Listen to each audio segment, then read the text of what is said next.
Сәлем, достар. Қазір мен сіздерге оюды қалай матаға жабыстыру керек екендігін көрсететін боламын. Ең алдымен 36-да 36 билер матамыздың теріс бетінен осылай 4 бұрышын сызып аламыз.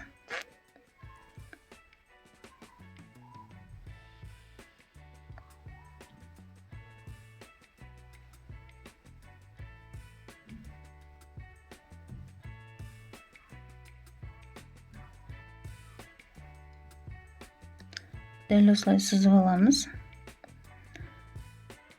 Оның үстіне оюымызды теріс қаратып, ұштарын келтіретін боламыз бір-біріне. Мынау турецкий билердің астарында паутина лазерге салып қырықтырған кезде специально осындай паутинамен қырықтырып алған дұрыс, флазелинмен емес.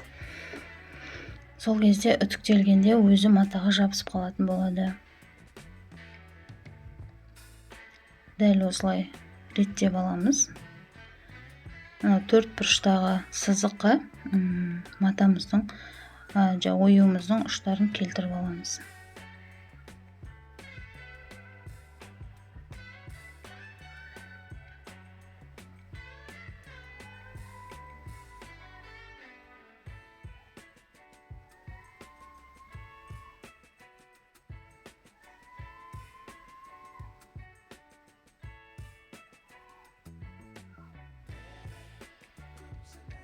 Төрт бұрышын осылай теңестіріп аламыз, көріп жақсылап. Одан кейін 36-да 36 матамыздың оң бетін астына қаратып, оюдың үстіне қоятын боламыз.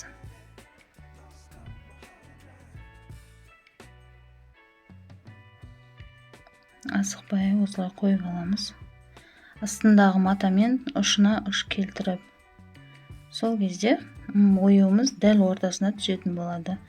Үтіктеген кезде үтікті үстіне қойып тұрып, қайтып көтеріп алу керек. Сырғытып, жаңағыдай үтіктеуге болмайды, өйткені астындағы оюымыз жылжып кететін болады. Осылай үстінен басып, пармен үтіктеп аламыз.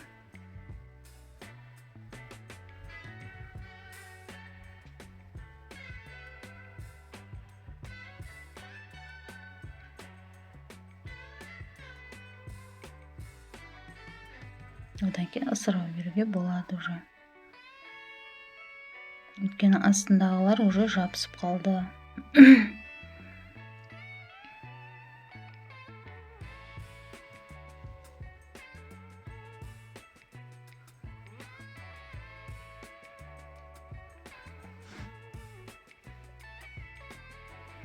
Жақсылап үтіктеп аламыз пармен.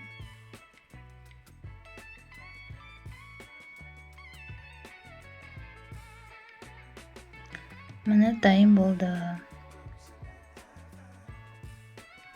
Оюымыз жабысып қалды осылай. Енді осы оюдың астарын істейтін боламыз. Негізі оюды қырықтырған кезде ішінде сыртында керек етіп қырықтыру керек. Өйткені іші осындай қошқар мүйіз өз анық түсі болады, сырты астарында қалатын түс болады. Оны да қазір көрсететін болам. Осындай болып жабыстырып аламыз.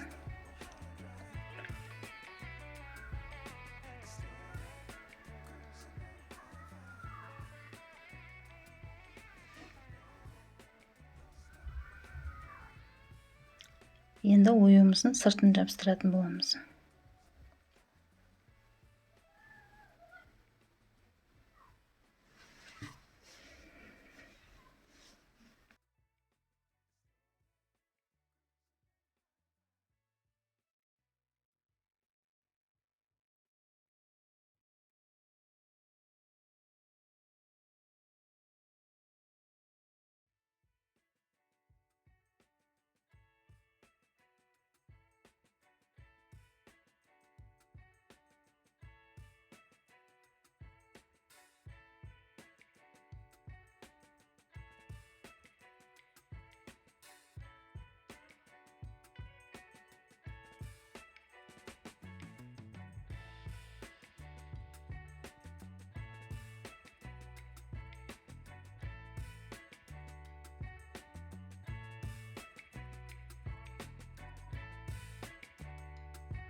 Міне осылай оюларымыз дайын болды. Шетіндегі артықтарын қырқып алып тастаймыз. 2 көрпеше, 2 жастыққа жететін оюды қазір үтіктеп алдым.